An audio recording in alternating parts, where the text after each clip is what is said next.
Sudah 9 tahun berlalu sejak pemimpin kontroversial Libya, Muammar Gaddafi atau Gaddafi, dijatuhkan dari tahtanya dan kemudian meninggal dunia secara tragis karena dibunuh pemberontak. Libya sepeninggal dirinya kini porak-poranda.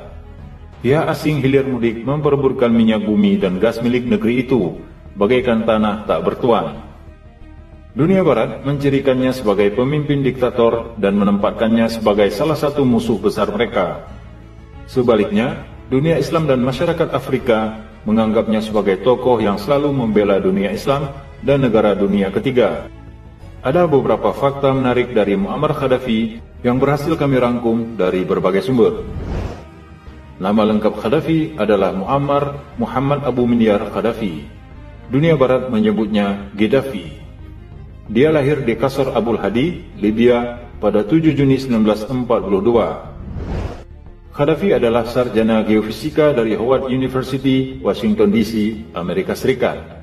Namun dia tak menghadiri wisuda dan tak mengambil ijazahnya. Kolonel Gaddafi berkuasa selama 42 tahun, yaitu dari tahun 1969 sampai 2011, ketika perang sipil menjatuhkan dirinya dari kekuasaan. Gaddafi tetap menggunakan pangkat kolonel, walaupun sebenarnya sudah berhak menyandang pangkat setingkat mayor jenderal. Pangkat kolonel adalah kenangan baginya ketika meraih tahta sebagai pemimpin Libya. Gaddafi memimpin Libya melalui jalan kudeta terhadap Raja Idris yang dianggapnya terlalu pro-barat. Dia mempunyai buku filsafat politik karyanya sendiri yang dikenal dengan Buku Hijau Gaddafi. Buku ini diterbitkan pada tahun 1975 untuk dibaca oleh seluruh penduduk Libya dan masuk dalam kurikulum pendidikan. Muammar Gaddafi mempunyai 2 orang istri dan 8 anak, 7 diantaranya adalah laki-laki.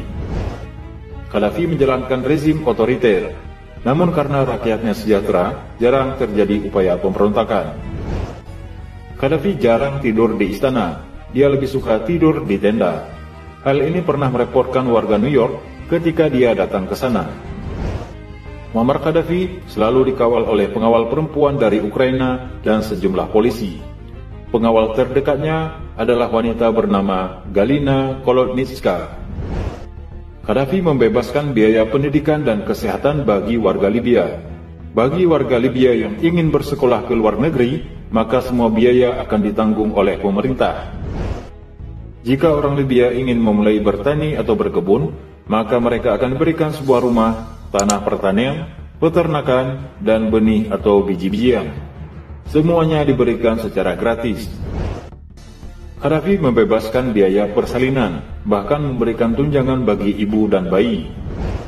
Listrik di Libya gratis, bahan bakar minyak sangat murah.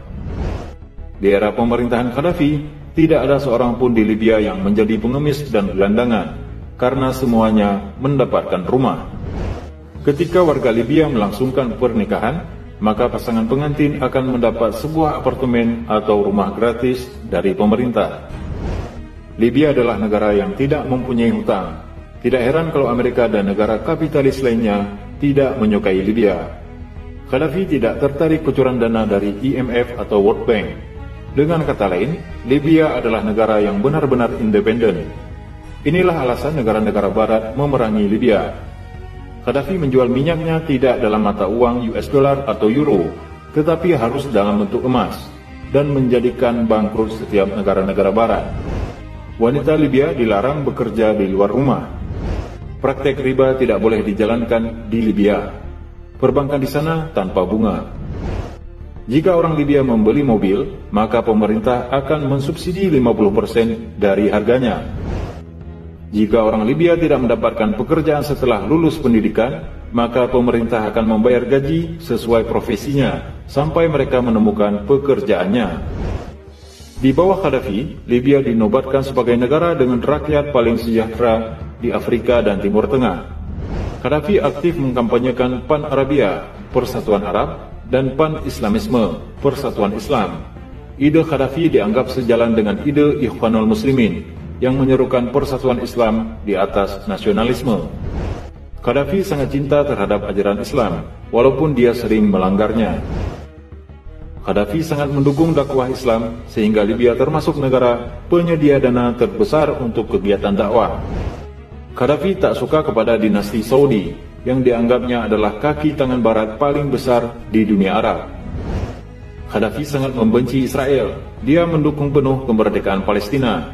Dia adalah donatur tetap rakyat Palestina.